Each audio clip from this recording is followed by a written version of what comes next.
আমি বানাচ্ছি আম কাসুন্দি। 3টে আম নিয়েছি, 250 সর্ষে নিয়েছি, আদা কাঁচা লঙ্কা দিয়ে পেস্ট বানিয়ে দিয়েছি, আর 1 গ্লাস জল, তাতে আমি একটু হলুদ দিয়ে ফুটিয়ে নিয়েছি।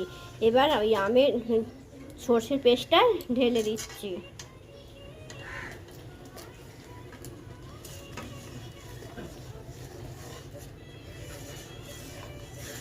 পরিমাণ মতো নুনও দিয়েছি।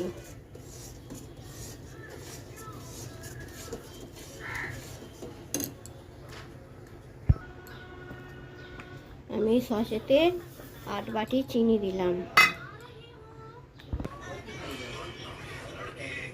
কাসুন্দির মধ্যে 1 বাটি ভিনিগার দিয়ে দিলাম।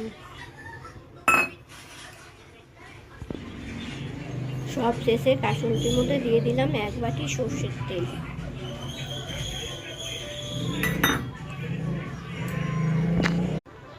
দেখুন বন্ধুরা, আমার সর্ষে আম কাসুন্দি রেডি। এইভাবে আপনারা বানাবেন, খেতেও স্বাদ হয়।